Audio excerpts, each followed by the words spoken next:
In Hill Cipher, what we have to do is, if the plain text is like high, my plain text is high, what I have to do is I have to convert this into matrix form. So if you take H, what is the corresponding decimal is like A, B, 0. It starts from 0, right? So A will be 1, B, C, D, like A will be 0, then B is 1, C is 2, D is 3, E is 4, F is 5, G is 6, and H is 7. So the decimal will be 7 and I is 8.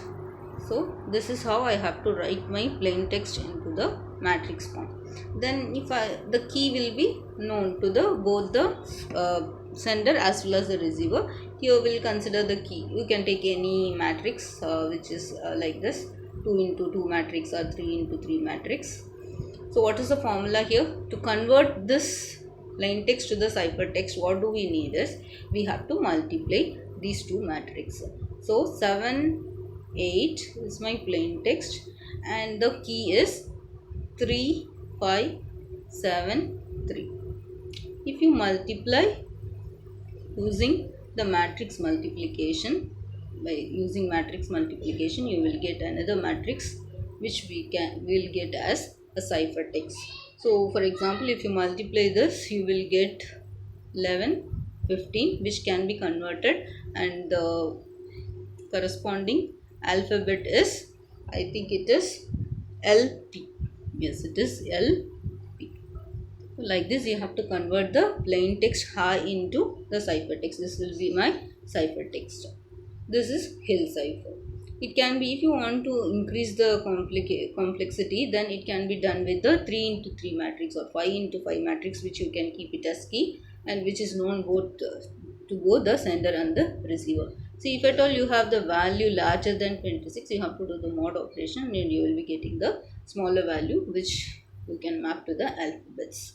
So this is how Hill cipher works. The steps is, first take the plain text, convert it into matrix form, then take the key, then do matrix multiplication, the answer whichever you are getting, convert it into alphabet again, that will be the ciphertext. The reverse process, the decryption is nothing but, the receiver will be having ciphertext. So with that, what he should do for getting the plain text, P is equal to key inverse of, he should take the key inverse of ciphertext, that is C.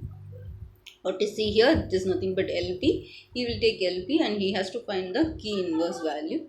Then he will be multiplying by doing matrix multiplication and he will get the plain text back. This is how Hill cipher works. Then we'll go for the last one, that is one time pad. So what is one time pad? It is like Virginia cipher.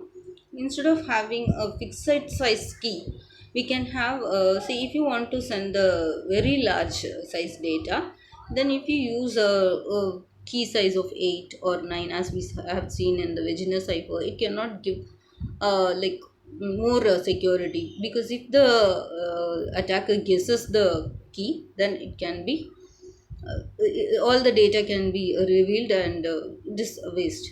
So what we are doing here is, whatever is the size of the data, see if the size of the data is like 250 characters, then the same size key is also used, so that it will be very difficult for the attacker to guess the key. So that is nothing but one time pad cipher.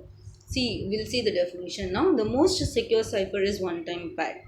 Both parties that wishes to communicate agree beforehand to an arbitrarily long, random and non-repeating sequence of characters. In Virginia cipher, what we said, that will be repeated again and again. If the length of the data is 24 characters and the length of the key is 8, then what happened? You have divided into 3 blocks. 3 times the same key was repeated.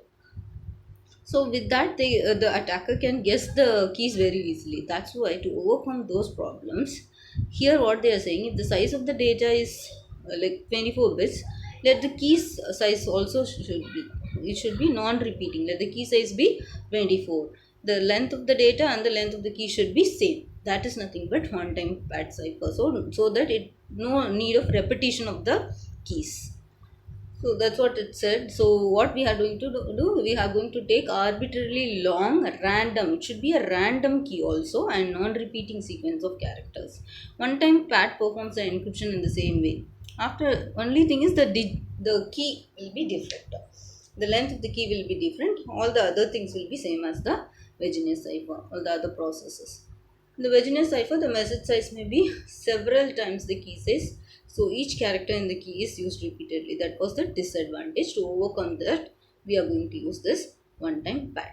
So with this, we are completing this techniques to do this encryption and the decryption process of the substitution. This is about substitution.